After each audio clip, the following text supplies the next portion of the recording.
Bismillahirrahmanirrahim. Assalamualaikum warahmatullahi wabarakatuh. Alhamdulillah. Alhamdulillahilladzi arsala waliyahum bil huda wa dinil haqq liyudhhirahu 'ala dini kullihi wa kafa billahi syahida. Asyhadu an la ilaha illallah wa la syarika lahu wa asyhadu anna subhanahu abduhu wal maliyyu. Allahumma shalli wa sallim ala sayyidina subhanahu wa ta'ala subhi ajmain wa ba'du. Hadirin wal hadirat, keluarga besar Jalur Nusantara di mana saja Anda berada. Dalam kesempatan yang baik ini kami akan membicarakan tentang kesehatan psikologi atau kesehatan jiwa atau kesehatan mental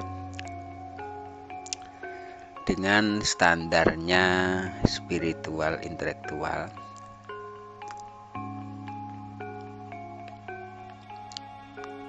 Jadi spiritual maknanya adalah kita cari jawaban dari langit, kemudian intelektualnya dasarnya adalah keilmuan yang sudah ada dari sisi psikologis manusia. Maka kesehatan ini sangat diperlukan karena kita manusia ini memiliki jiwa, memiliki mental, spiritual. Nah, nanti kita akan satu-satu kita akan bedah dan dari sisi kesehatan. Hadirin rahimakumullah, kesehatan mental atau kesehatan psikologi atau kesehatan jiwa ini mempengaruhi tiga. Pertama, jiwa ini atau psikis ini mempengaruhi biologi. Ya, pengaruh biologi ini namanya fisiologi. Jadi fungsi biologinya akan berubah ketika dipengaruhi oleh tekanan dari psikologi atau jiwa. Contoh sederhananya adalah ketika kita puasa, maka niat dalam hati kita puasa, dan biasanya jam 8, jam 9 itu kita harus sarapan pagi karena kita ini puasa. Maka secara psikis kita kuatkan, secara jiwa kita kuatkan, sehingga biologi kita ini akan berubah fungsi menjadi fisiologinya menahan untuk tidak ada asupan ke dalam makan atau ke dalam badan kita lewat makanan. Kemudian psikologi ini juga mempengaruhi emosional, dan psikologi juga mempengaruhi intelektual. Mempengaruhi emosionalnya, kalau sesuatu itu tidak layak, tidak baik, dan juga akan merugikan kita, maka tangkapan psikis ini akan disuplai ke emosional, kemudian emosional akan reaktif sehingga emosionalnya menolak kalau itu nggak baik, tapi kalau baik itu menerima. Kemudian ke intelektual itu juga akan mempengaruhi bahwa sisi intelektual itu suplai dari psikis, sehingga intelektual kita ini aksinya bagaimana, apakah menerima atau menolak. Kalau baik itu menerima, kalau nggak baik itu menolak. Maka ketika menolak, maka akan mencarikan bagaimana untuk penyelesaiannya. Hadirin rahimakumullah, kemudian psikologi ini sebenarnya asupannya yang paling dominan adalah kepastian. Sehingga Nilai kepastian inilah sebenarnya yang akan dijadikan satu pegangan jiwa seseorang. Kalau kita menunggu seseorang, tidak tahu datangnya, tidak tahu kapan dia datang, kapan dia menemuin dengan berita yang tidak jelas, waktu, kapan, tempat di mana, maka ketidakpastian ini akan mengguncangkan psikis. Namun kalau kepastian tempat, kepastian waktu, keberadaan seseorang, maka ini akan menenangkan psikis kita. Kemudian asmara, ini saudara sekalian, asmara ini adalah sesuatu yang memang menjadi fitrahnya seorang manusia. Laki-laki cinta kepada wanita, wanita mencintai laki-laki. Nah, asmara ini sebenarnya adalah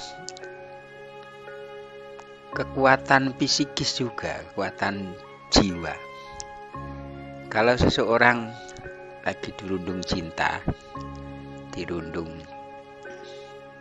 sayang, rindu, maka ini kekuatannya akan menggebu-gebu, akan menjadi membara. Bahkan slogannya, gunungku daki, lautanku seberangi, tidak ada yang bisa menghalangi. Nah, fitrah inilah sebenarnya kaitannya dengan jiwa psikis. Namun sebaliknya, kalau seseorang telah disakiti oleh orang laki-laki, disakiti perempuan, atau sebaliknya perempuan disakiti laki-laki, maka jiwanya ini akan sakit, akan merana. Bahkan kebencian ini akan mempengaruhi biologis, mempengaruhi emosional, mempengaruhi intelektual. Tapi kalau sayang, lagi cinta, ini mempengaruhi biologi, mempengaruhi emosional, dan mempengaruhi intelektual. Hadirin rahimakumullah, supaya kita ini tidak berat, ya, supaya kita ini enggak begitu berat, maka asmara ini, cinta ini diporsikan. Jadi kan menurut Raja Nusantara, porsi 100% cinta kepada Allah, 90% cinta kepada orang tua, 80% cinta kepada anak bagi yang sudah punya anak, 70% cinta kepada suami istri. Ini sebenarnya untuk mempengaruhi dan juga untuk memberikan sekat terhadap jiwa kita. Cinta kepada Allah itu pasti 100%, karena kita ini asal dari Allah, ya kembali nanti kepada Allah, semua digerakkan oleh Allah. Cinta orang tua itu 90%, karena ada space 10%. Kalau kita nggak cocok dengan orang tua, masih ada space-nya. Cinta kepada anak juga begitu, 80%. Ini supaya ada keseimbangan, karena anak ini memiliki dunia yang berbeda, sehingga kita harus mengakui keberadaan anak itu adalah berbeda dengan orang tua. Begitu juga ke cinta kepada pasangan hidup yang sudah jadi suami istri, itu 70, dengan harapan ketika kita disakitin suami, ada space-nya, maklum. Ketika istri menyakitin, ada space-nya, maklum. Kita cari yang terbaik dan titik temu. Jadi kalau perbedaan kita tambah dengan perbedaan yang berbeda, ya pasti tidak akan ketemu. Namun kalau kita carikan titik temu, maka akan mengendalikan jiwa kita tenang.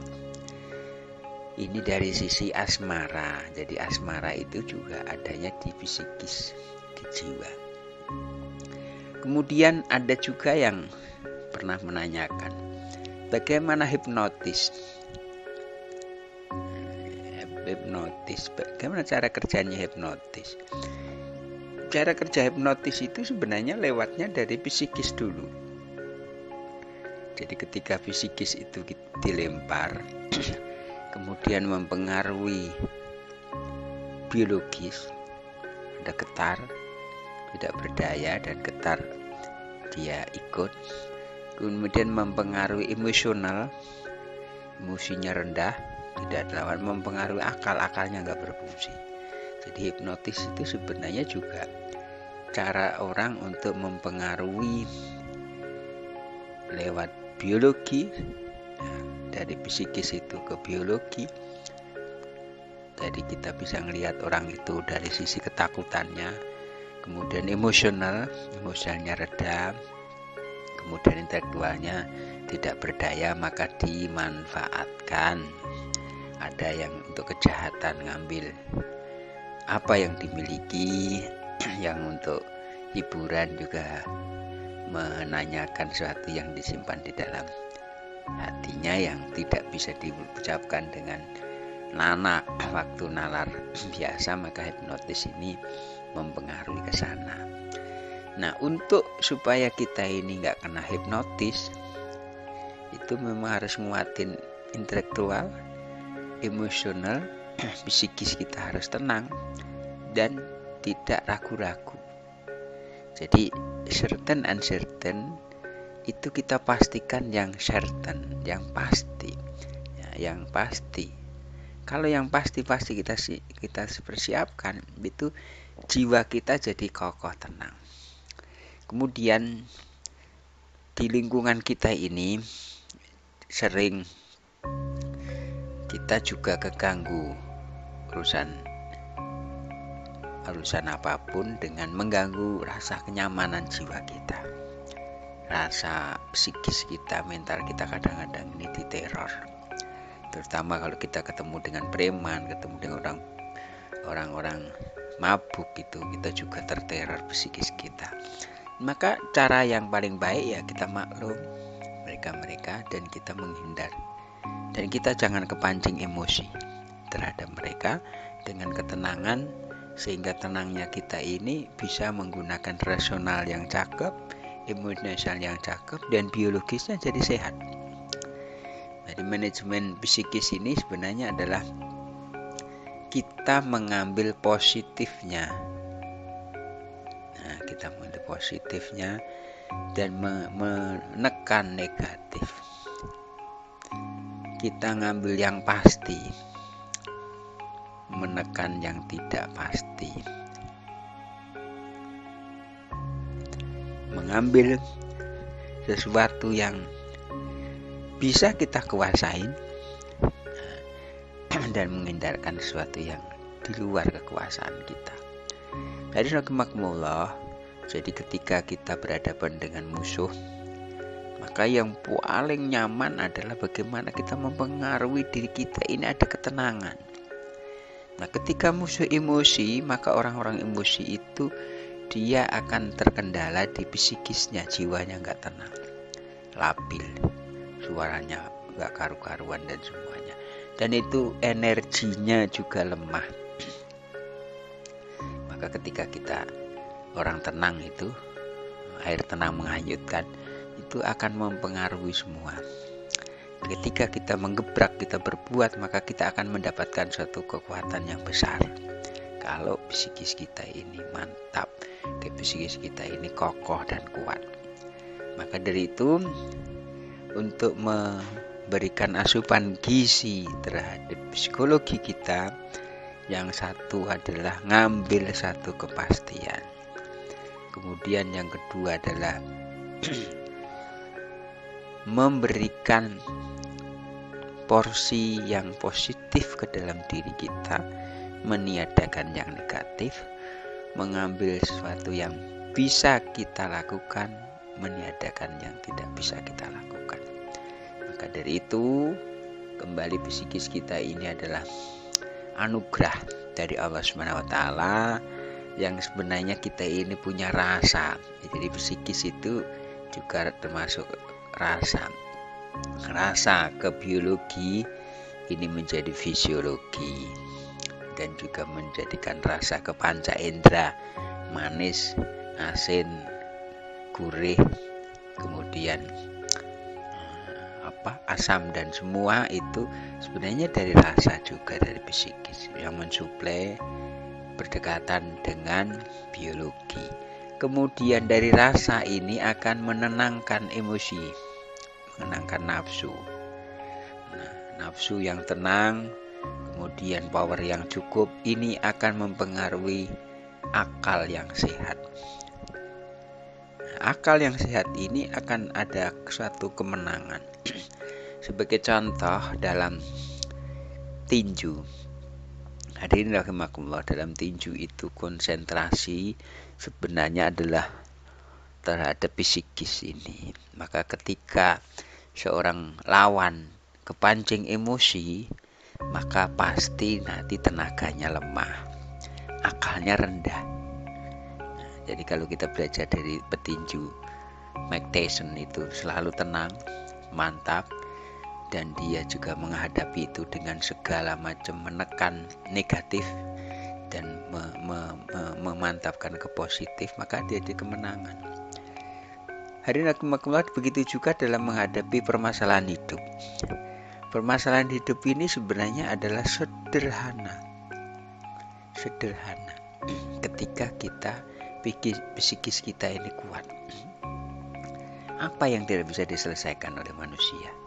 Masalah uang, masalah asmara, masalah jabatan, masalah perlindungan, masalah, semua itu bisa diselesaikan dengan psikis yang kokoh ini, emosional stabil, rasionalnya tinggi, sehingga wisdom mempengaruhi ke orang lain, kewibawaan mempengaruhi yang lain, menghanyutkan saudara-saudara kita di alur mereka dalam kebaikan. Maka itulah menjadi satu kemenangan untuk problem solving. Jadi ketika kita ini mantap psikisnya dalam menghadapi permasalahan, baik itu masalah-masalah yang di dalam kehidupan, baik keuangan, kesehatan, kemudian masalah pendidikan, masalah jabatan, dan semua, lakukan dengan jiwa-jiwa yang tenang. Maka psikis yang kuat ini kita latih, karena ini dasarnya empiris. Hadirin rahimakumullah, maka setiap orang itu punya pengalaman hidup tentang jiwa. Ada orang yang diberi jiwanya kuat sehingga dia naik menjadi lebih kuat dan selalu kuat. Ada orang yang diberi jiwanya lemah, maka dia tidak akan kuat menghadapi semuanya. Maka empiris pengalaman ini kita pakai dalam rumus pressure is power. Pressure is power. Jadi tekanan hukum Pascal itu, tekanan adalah kekuatan. Makin kita di pressure dalam diri kita, makin kita memiliki kekuatan. Jadi hukum Pascal, tekanan makin tinggi itu loncatannya, gasnya makin tinggi. Termasuk air ketika ditekan, maka dia akan semprotannya makin kuat. Itulah psikis. Jangan sampai kita bocor psikisnya, ditekan ya kita nggak kuat, sehingga lemah jiwa kita. Nah, orang-orang yang lemah jiwa ini mental-mental yang bukan mental juara, tapi mental yang cengeng, ini yang merugikan setiap diri manusia. Apalagi di depan kita ini adalah tantangan kehidupan makin ganas, makin besar. Bukanlah kita makin ringan bebannya, tapi makin berat. Termasuk masalah asmara, kompetisi kita di depan, masalah rumah tangga, bagaimana siklus asmara ini menjadi suatu kekuatan. Yang sudah menjadi rumah tangga, bagaimana mempertahankan rumah tangganya dengan baik. Yang belum, bagaimana meyakinkan lawan jenis dengan baik, dan itu ditandain oleh psikis yang kokoh. Karena psikis ini nampak di dalam wajah nampak di dalam gerakan, ya. Body language-nya itu muncul. Jadi orang-orang yang punya psikis yang kokoh ini pasti dia body language-nya tenang, mantap, dan bisa dipercaya. Dan itu jangan sampai dikhianati. Jadi kepercayaan itu mahal, trust itu mahal, mencari trust juga mahal, tapi memberikan trust itu juga tidak ringan. Bertahanlah dalam kekokohan, hindarilah semua melemahnya psikis, maka kita akan mendapat kemenangan yang sempurna. Kemenangan adalah power psikis yang tinggi, sehingga dengan power tinggi itu bisa menyelesaikan permasalahan. Dan dengan psikis yang kuat itu, maka biologisnya akan kuat, imunosilnya akan tertata dengan baik, intelektualnya akan bekerja dengan baik, menjadi power yang full, mendapatkan kekuatan psikis jiwa yang mantap. Insya Allah kita selalu dalam lindungan bimbingan Allah SWT dan peduli dengan biologi kita dan peduli dengan psikologi kita untuk kemenangan ke depan lebih baik, dan kita menjadi hamba-hamba Allah yang qawiyun, yang kuat, bertahan dalam kehidupan ini dan bermanfaat untuk kesemuanya. Terima kasih, mudah-mudahan ini bermanfaat, mudah-mudahan ini juga membangkitkan semangat buat kita semua untuk menjadi kesehatan psikologi yang kokoh dengan pendekatan spiritual dan intelektual, dan itu juga bisa dari intelektual ke spiritual. Insya Allah bermanfaat buat kita semua. Terima kasih. Assalamualaikum warahmatullahi wabarakatuh.